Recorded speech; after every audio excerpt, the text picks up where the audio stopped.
you know our city of Indianapolis used to have not one, not two, but 3 full amusement parks equipped with roller coasters and everything. And one was right here at the 60 acres here at Broad Ripple Park. In 1906, this amusement park opened up as White City.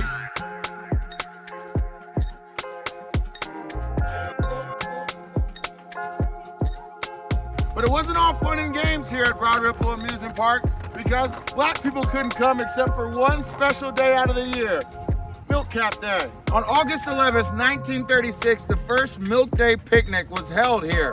Now, on August 11th, the white people came, but on August 14th, black people were permitted in to Broad Ripple Park.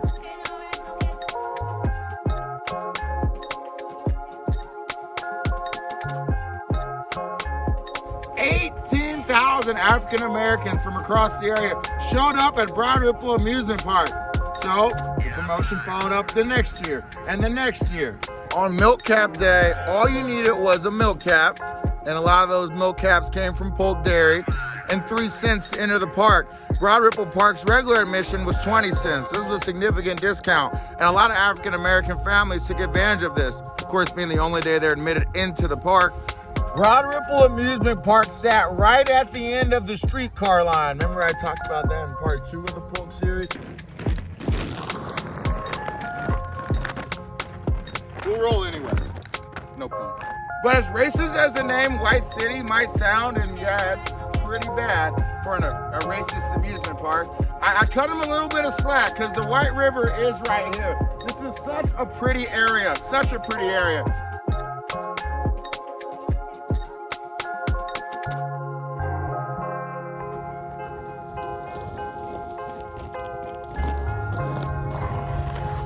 Now this park opened up in 1903 as Riverside Amusement Park and was here until 1970.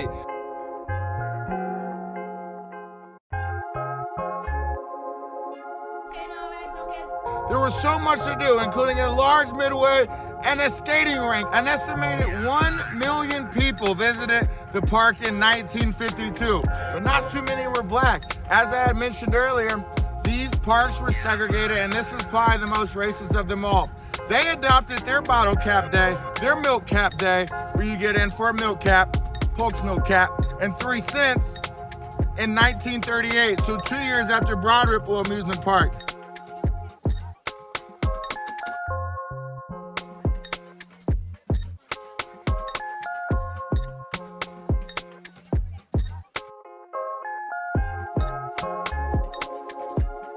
Now this park experienced a lot of criticism because it was open the longest, and as it remained segregated into the 50s, into the 60s, that caused a lot of problems. It wasn't until protests and financial problems that hit the park in the 60s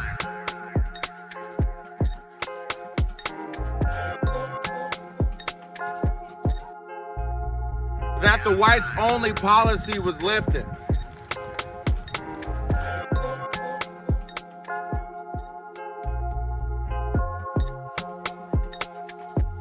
To be honest, if it wasn't for these milk companies coming together and organizing these milk days, these bottle cap days, these frolic days they'd be called, I don't know if we would have ever really been welcome into these parks that so many people celebrate and have so much nostalgia connected to them. I don't think we would have ever been a part of that if it wasn't for these milk companies kind of figuring out a way to get us in here, get our money.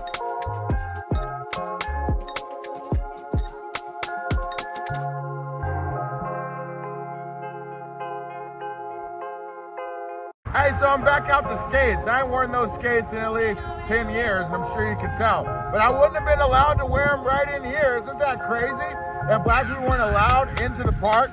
Now, when Riverside Park closed, pretty much nothing was done until they started developing this neighborhood, River's Edge. So right here at the corner of Washington and Gray, which is now where Purdue Polytech High School meets, look, old rails and bricks from the streetcar. That's cool. But this is where Wonderland Amusement Park was.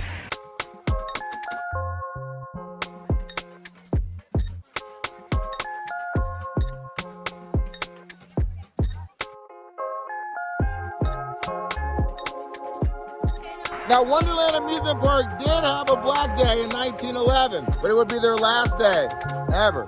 Because after they had their Black People Day, the park burned down. I don't think this was any coincidence.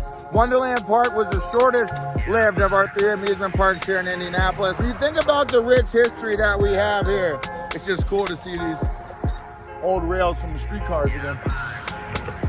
It's crazy that if it wasn't for a milk company and all the milk companies coming together in the 1930s, African Americans would have never had access to the parks like Broad Ripple and Riverside.